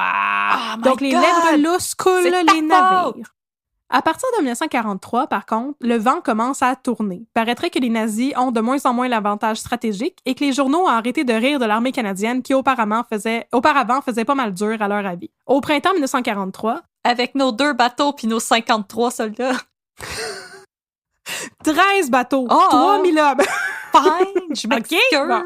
Au printemps 1943, La défense stratégique du fleuve s'organise. Les autorités essaient de s'allier pour faire des missions conjointes de reconnaissance dans le fleuve et des radars sont installés à des endroits stratégiques en Gaspésie et sur la Côte-Nord. Au total, 665 radars vont être employés par l'armée pour contribuer à l'effort de guerre. Il aurait pu rendre ça 666 comme le chiffre du diable, Yes, sir. mais ils l'ont pas fait. J'allais dire, c'est décevant. Un de plus, un de plus. Pour démontrer à la population l'efficacité des 10 radars, vous étiez tellement proche! Pour démontrer l'efficacité des radars, l'armée va même jusqu'à produire des films de propagande. Oh! La propagande était très importante à l'époque pour s'assurer que les gens n'allaient pas juste compter leur vie dans le détail 3-4 fois à des hommes louches qui sentent le diesel et qui ont un fort accent germanique. Et un bout de saucisse Par exemple, dans leur moustache. Des affiches et de l'argent qui n'est plus en circulation depuis 7 ans. Donc, par exemple, des affiches étaient produites en quantité industrielle et arboraient des slogans comme « I was a victim of careless talk ». Donc, j'étais une victime de jasette. Comment on dirait ça? Careless. Careless talk. Careless whisper. Donc, le careless talk, vous comprenez ce que je veux dire. C'était accompagné d'un homme à l'allure inquiétante et de l'image d'un sous-marin torpillé. Donc, le message est pas mal clair, même si on peut pas traduire careless talk. Et parallèlement à ça, le consulat allemand à Montréal aurait fait produire des films de propagande nazie, mais ceux-ci auraient été saisis par le leader de l'Union nationale, notre bien-aimé Maurice Duplessis. Non, non, fais pas ça. Non! Non! Chut, lâchez ça, on va vous envoyer dans un camp d'internement, là, comme les autres. Je vais vous envoyer avec ma gang d'orphelins. Que la propagande va même se répandre jusqu'à l'Assemblée nationale. Là-bas, notre cher Maurice va encore et toujours se vanter d'avoir bloqué single-handedly, c'est juste lui, qui a bloqué la vente de l'île d'Anticosti aux Allemands. J'aurais fait le coup de la corde à linge quand ils sont arrivés. Schlack, schlack! Exactement, je leur ai fait un roundhouse kick d'en face, puis ils ont revolé jusqu'en Allemagne. Hey, ils ont eu peur, ils ont eu peur! Donc, il va se vanter d'avoir bloqué la vente en ces termes, et je cite, « Si Hitler a des bottes si pesantes, cela est dû aux capitalistes anglais et américains qui lui ont fourni de l'argent pour se les acheter. Lorsque j'étais au pouvoir, j'ai empêché Hitler de s'installer à Anticosti, parce qu'on se rappelle que pendant la guerre, ce n'était pas Maurice Duplessis qui était le premier ministre du Canada. C'était Mackenzie! Non, au Québec, je parle. Ah. C'était Adélard Godbout? Ouais, je pense. Parce que Ouais, c'était Duplessis, il y a Adélard eu comme un gap. Un gap. C'est ça. Fait que là, ça ne l'empêchait pas de faire sa grand gueule et de se vanter d'avoir été le seul à s'opposer aux nazis. Son attitude lui attire la foudre de ses opposants qui trouvent que ça va faire tabarouette le vantage. On est en temps de guerre, on n'a pas juste ça à faire que de te donner des petites tapes dans le dos. Ouais, mais maintenant, en plus, aux États-Unis, si t'es contre le nazisme, t'es un communiste, pis c'est pas plus cool parce qu'apparemment, il n'y a pas de milieu. Non, ça existe pas. T'es d'un bord ou de l'autre, puis dans les deux, entre les deux, c'est le no man's land. Voilà. Duplessis, maudit communiste! Donc, en fin de compte, les attaques des U-boats sur les sous-marins canadiens vont continuer jusqu'en avril 1945. La dernière attaque aura lieu le 16 avril, quand le U-190 va torpiller le NCSM Esquimalt. Selon Hugues Théoret, pendant la bataille du Saint-Laurent de 1942 à 1944, les loups gris, c'était le surnom qu'on donnait aux U-boats, ont coulé 23 navires dans les eaux du Saint-Laurent. Et en plus de ça, durant la bataille de l'Atlantique, donc pas juste dans l'estuaire, mais c'est proche du Canada en Atlantique, là, la flotte canadienne a perdu 29 navires aux mains de la maudite Kriegsmarine. Et puis, tout à coup, les batailles navales de l'Atlantique et du Saint-Laurent se terminent aussi abruptement qu'elles avaient commencé, parce que le 30 avril 1945, l'amiral Dönitz de la marine nazie lance une opération pour préserver l'honneur de la Kriegsmarine, qui perdait de plus en plus de vapeur. Tous les sous-marins restants ont l'ordre de se saborder. De remonter à la 30 surface? avril. Non, de se couler. Ah! Ils vont couler tout leur navire.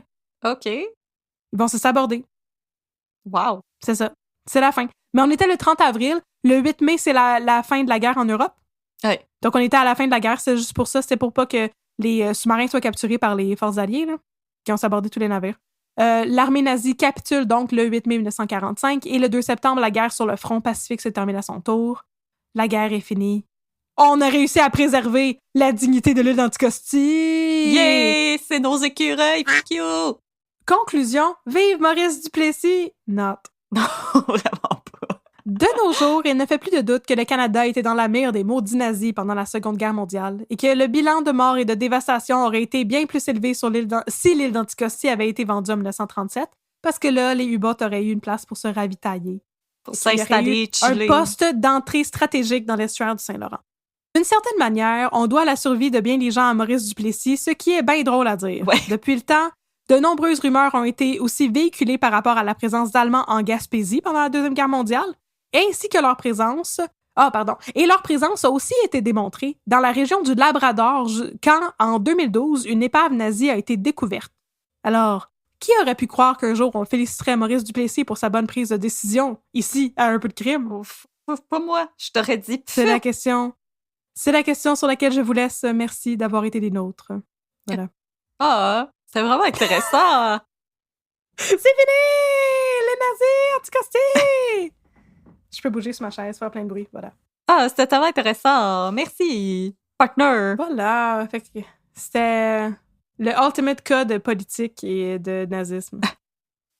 Oui, statement très controversé, le nazisme, c'est pas cool.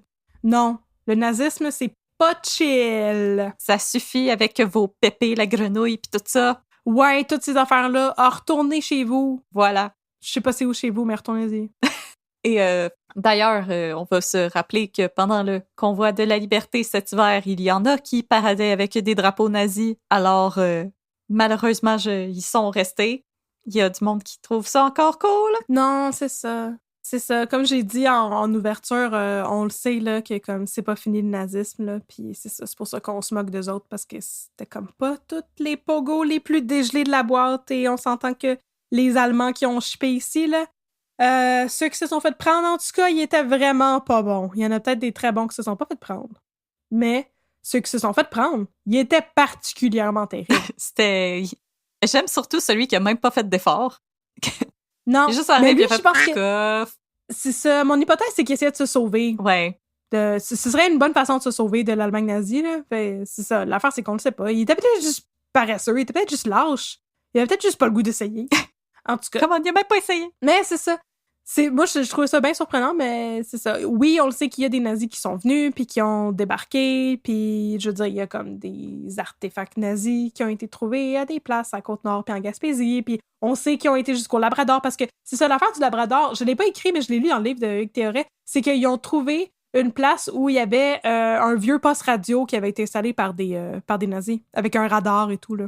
Fait que, au Labrador. Oh my God, ils ont eu le Fait temps de bâtir ça. On le sait que c'était... Oui, c'est ça, on le sait qu'il s'était rendu jusque là-bas, ça c'est certain, mais c'est ça aurait pu être vraiment pire, puis on aurait pu perdre encore plus de vie s'ils avaient réussi à acheter de l'Identicosti en 1937. Fait que merci Maurice Duplessis, puis pas merci pour tout le reste. Merci juste pour ça. On va te donner un pass pour ça, puis rien d'autre. Puis bientôt, on va revenir sur ton cas avec les orphelins Duplessis. Oui, vous êtes plusieurs à nous avoir écrit que vous aimeriez un épisode sur les orphelins Duplessis. Inquiétez-vous pas, Et j'aimerais vous l'offrir, si ça vous dérange pas que ce soit moi qui le fasse, avec toutes mes mauvaises jokes. Alors, inquiétez-vous pas, c'est dans la liste, ça va venir un jour. Ne désespérez pas, un jour, on va le faire. C'est sûr qu'on choisit nos cas un petit peu au gré de comment qu'on feel, mais ça va venir. Inquiétez-vous pas, on la connaît, cette histoire, et un jour, ça va être livré dans vos oreilles sur les Spotify. Vous l'avez peut-être remarqué, moi, ça arrive très souvent que j'ai le goût de faire des cas qui sont plus détachés historiquement de nous autres. Je trouve que c'est plus facile de faire des jokes. C'est moins quand proche. c'est vieux. Ouais, ben non, c'est ça. C'est comme, je sais pas. Puis on a l'impression que notre communauté de caféinomanes est d'accord avec nous que les nazis sont pas cool. Ben non, les nazis sont pas cool. On peut avoir un chandail I Heart Henry Morgenthaler, puis un autre chandail qui dit les nazis sont pas cool. Ça pourrait être le fun, ça. Et pour une raison quelconque, ça serait 2 t-shirts controversés. Pour des raisons différentes, effectivement. Effectivement. Mais si vous aimeriez aussi continuer à rire des nazis, on vous recommande l'épisode des pires moments de l'histoire de Charles Beauchesne sur les Olympiques d'Hitler. C'était un excellent épisode. Vraiment, on vous le recommande. Catherine et moi, on l'a particulièrement aimé, cet épisode-là. Charles Beauchesne fait un vraiment meilleur accent allemand en français que moi. Puis il sait dire beaucoup plus de choses à part Ich bin ein Allemand. Ich bin ein Allemand. Ich bin ein Deutschmann. Ich bin ein Allemand. Deutschmann. Alors, si vous voulez critiquer notre accent allemand, on vous comprend. On a fait de notre mieux, mais Ja. c'est correct. C'est correct. Ja. Vous pouvez. Nein. Et si vous voulez nous recommander des cas autres que les orphelins du Plessis, qui sont déjà dans notre liste, inquiétez-vous pas, vous pouvez nous écrire unpeudecrime@gmail.com. Vous pouvez aussi nous recommander des cafés, des cas. Vous pouvez juste nous parler de vous autres aussi. Il y a des gens, des fois, qui vont juste nous parler d'eux et ça nous intéresse. On aime beaucoup entendre parler de vous, apprendre à vous connaître, chère communauté de caféinomanes. Sinon, vous pouvez nous suivre sur les réseaux sociaux. On est sur Facebook @unpeudecrime. On est sur Instagram @unpeudecrime dans ton café. Et bien sûr, si vous avez un petit 30 secondes, si vous pouvez nous donner une note sur Spotify, sur Apple Podcast, sur Facebook, ça nous aide à grimper dans les charts et à trouver les oreilles d'autres caféinomanes pour se joindre à notre communauté. Et sinon, si vous aimeriez voir de quoi Catherine et moi on a de l'air en chair et en os et que vous habitez dans le bout de Québec, nous allons être de retour au Café Saint-Suave pour vous faire des histoires live de crimes. Alors, elles seront meilleures que celles de l'année passée. on ne fera pas d'histoires de fantômes, mais finalement, on a décidé, Catherine et moi, que finalement, on n'aimait pas ça tant que ça, les histoires de fantômes, mais c'est pas... Non. C'est correct si vous aimez ça, il y a vraiment pas de problème. On s'est juste rendu compte que c'était pas notre tasse de café. Non! Mais c'est parce que c'est vraiment le fun, mais nous autres, c'est historique, notre affaire. Fait que c'est dur de trouver des histoires de fantômes qui sont pas juste des légendes. C'est ça. Puis on aime beaucoup les codes courts aussi. On aime vraiment voir qu'est-ce qui s'est passé pendant les procès, les législations. Donc, oui. Malheureusement pour nous, it doesn't hit the mark. Donc, on fera pas des histoires de fantômes cette année, mais on vous promet que ça va être des très bonnes histoires de crimes qu'on va vous raconter. Si ça vous intéresse, au moment où l'épisode va paraître, je sais pas si les billets vont déjà être en vente et je sais pas à quel prix non plus. Je m'excuse, je sers vraiment à rien. Donc, quand on va publier l'épisode, je vais mettre ça au clair. Et ça va être au Café Saint-Suave, qui est situé à Québec directement, qui est un... Dans le quartier de Limoilou. Non, c'est pas Limoilou. C'est Saint-Roch? Oh my God, je me rappelle plus. Non, mais c'est Saint-Roch. Non, j'ai l'impression que c'est Limoilou! On va nous reprendre pour ça, c'est certain.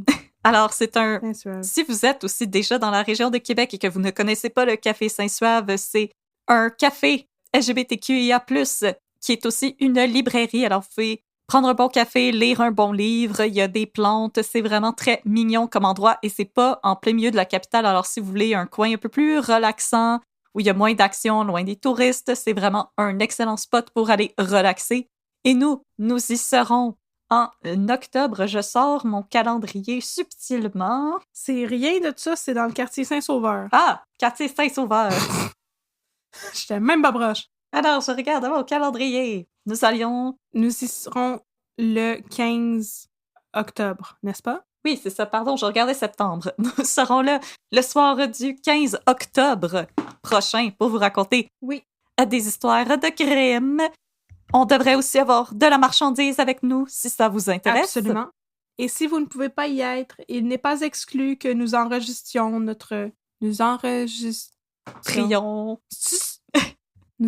On va s'enregistrer. Mon Dieu, je suis plus capable de conjuguer des verbes! Donc, il n'est pas exclu qu'on enregistre un jour, voilà. Notre épisode...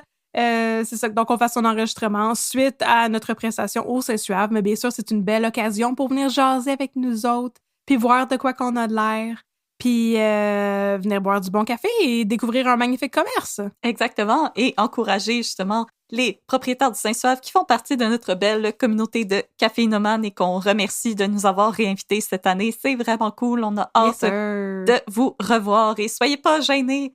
Venir jaser avec nous, ça nous fait toujours plaisir. Faut juste passer outre nos bodyguards qui sont nécromano. Non, c'est une joke. Mathieu Baron avec ses gros bras, qui veut pas. Approchez-vous pas. Ouais. Non, hey! Ouais! Je sais pas mon chalet! Non! Il est pas à vous, ce chalet-là. C'est tellement bon, tous pour un chalet. Je peux te compter tous pour un chalet dans les 2 minutes de babine? C'est les 2 minutes d'un chalet. 2 minutes d'un chalet! Le chalet! Alors, si vous avez aimé l'épisode d'aujourd'hui, on est super contente. Si vous en avez eu assez pour la journée, on vous dit à dans 2 semaines pour plus de crimes et plus de café. Mais si vous dites non, adieu! I want more! More, more, more! Comme dans la chanson de Billy Idol.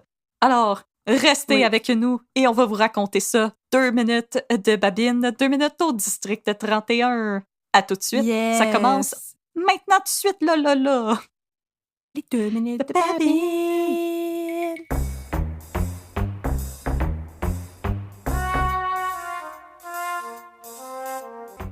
Fait que là, mon chum, Yes, sir, partner. je voulais te conter une histoire, mais finalement, j'ai réalisé que je t'avais pas conté le début de l'histoire, que m'a conté le début de l'histoire. Ah, ça arrive, c'est correct. Un jour, Un jour. c'est le début de la 5e saison. C'est correct, Coucou, il est encore là. Puis là, on arrive et on se dit, wow, c'est le début de la 5e saison de notre vie. Ta-da-da-da-da. Et là, C'est la plus belle saison de District 31. de notre vie. Pas en tout, c'est la pire saison de District En 31. effet. J'ai vraiment pas aimé la 5e Vraiment saison. pas. Donc, c'est l'histoire de Geneviève Brouillette, notre lieutenant, Oh, Gabrielle. on l'aime.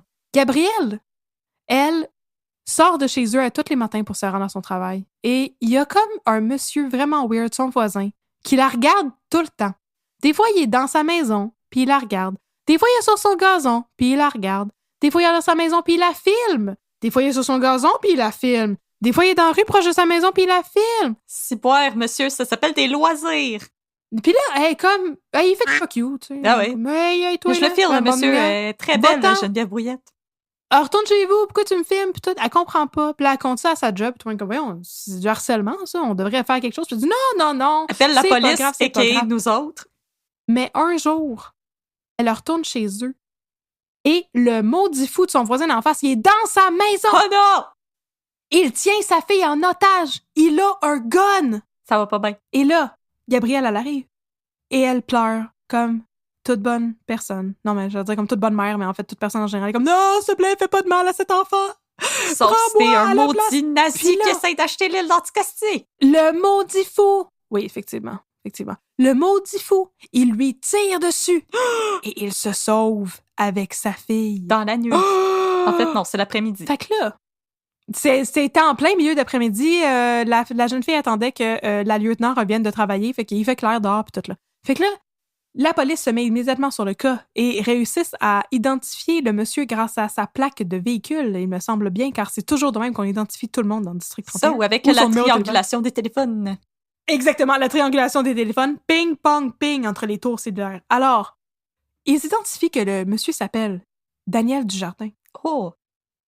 Fait que là, ils vont voir Gabrielle à l'hôpital, puis ils disent, est-ce que tu connais ça, un gars qui s'appelle Daniel Dujardin? Puis elle dit, oh mon Dieu, je m'en rappelle, faut que je vous conte de quoi. Tout le. Puis Là, elle tout le monde s'est installée dans s'assoit, son lit tu sais. d'hôpital, là, avec toutes les solutés, puis tout, puis ça m'a vous conter C'est une vraiment histoire. triste. Quand j'avais 16 ans, j'étais allée dans un camp de jour de nature, là, un camp de vacances de nature. Puis j'étais allée me promener dans le bois avec 2 de mes amis Cueillir des champignons. pour cueillir des champignons. Quand tout à coup, une de mes amies s'est comme foulée une cheville. Puis là, elle a dit, Gabrielle et mon autre ami, repartez vers le camp et allez donc chercher de l'aide. Et là, pendant que moi, j'ai tout mélangé les pronoms de la personne qui raconte, mais moi, la lieutenant. Moi, Non. là. Pendant que j'allais chercher de l'aide, pendant que j'allais chercher de l'aide, la pauvre fille s'est faite attaquer par un ours qui l'a décapitée. Et cette fille, Il s'est allé l'Anticosti. ce n'était pas Einstein, parce que c'est pas une joke. Cette fille, c'était la sœur, non plus, la sœur de Daniel Dujardin. Alors, depuis genre 30 ans, Daniel Dujardin, il attendait le meilleur moment pour avoir sa vengeance et venger sa sœur morte décapitée par un ours dans le bois en kidnappant la fille de la fille qui allait chercher de l'aide et qui n'avait rien à voir, en fait, Je suis comme, avec ça la n'a mort rien de la à voir, fille qui a été monsieur. décapitée par un ours dans le bois. Mais qu'à cela ne tienne, Daniel Dujardin est ensuite parti sur un rampage. Il a libéré la fille de Gabrielle. Tout s'est bien passé. Personne n'est mort de ce côté-là. Et ensuite, il est prestement allé tuer le professeur qui était responsable de la classe nature. Puis ensuite, il a tué le gars qui est allé chercher de l'aide avec Gabrielle. Et là, ensuite, il a fait semblant qu'il s'était suicidé. Et là, ensuite, il a été tué par quelqu'un d'autre dans son organisation. Parce qu'il faisait partie d'une organisation secrète qui cherchait à avoir sa vengeance depuis 30 ans et dont je vais vous parler dans un prochain 2 minutes de Babylone. Tout est tellement Voilà. improbable dans cette histoire. Cette histoire n'a aucun maudit bon sens. Ça n'a aucun bon sens.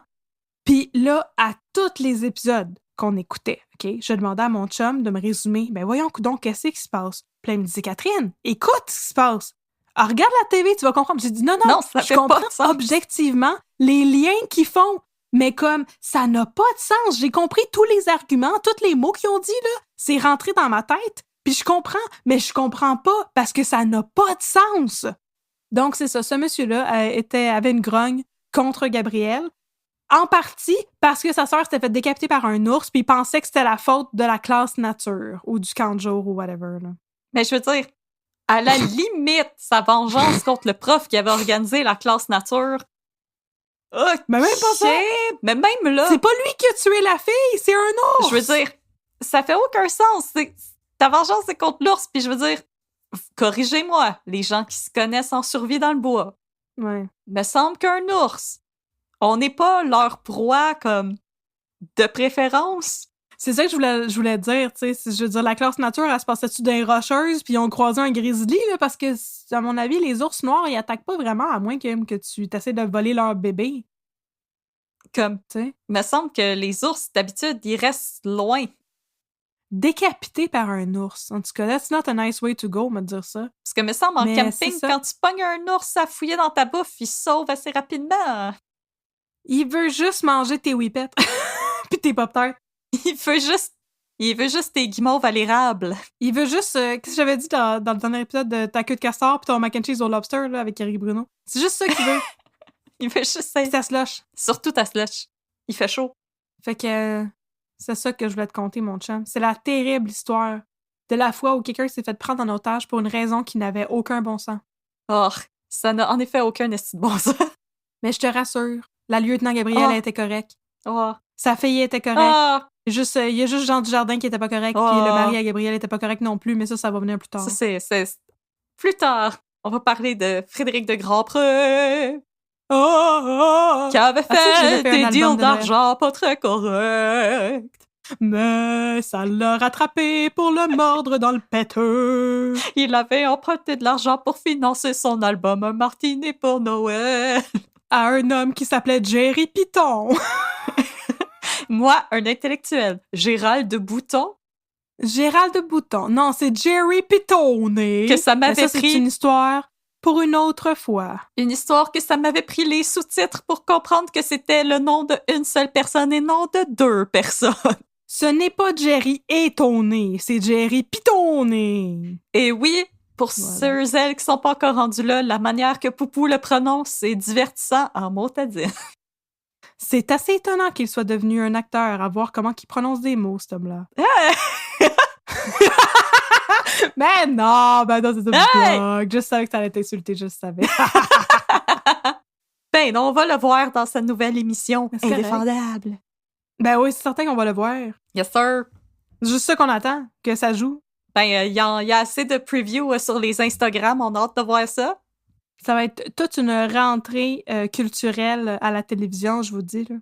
Ça va être malade. On a hâte.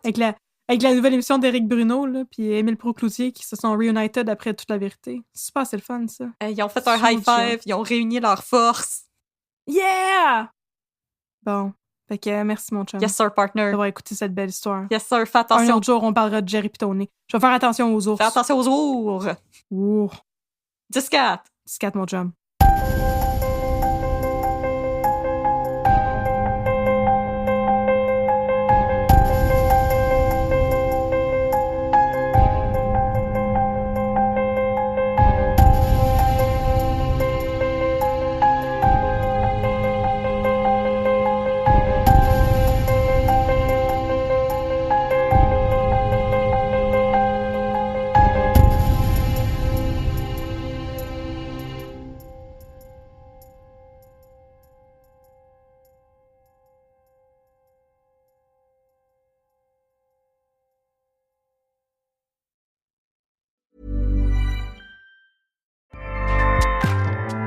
ACAST powers the world's best podcasts. Here's a show that we recommend. Lies, exploitation, and the American dream turned nightmare. This is Big Sugar, a deep dive into the inner workings of the sugar industry. I'm Celeste Headley, and in a new podcast, I'm investigating a true crime story like no other about the men who risked their lives to cut sugarcane. In Big Sugar from iHeartMedia, Imagine Audio, and the teams at Weekday Fun and Novel, I'll unravel a decades-long fight to get justice. If they were right, then these workers were owed tens of millions of dollars in extra wages. Listen to Big Sugar wherever you get your podcasts. Acast helps creators launch, grow, and monetize their podcasts everywhere. Acast.com.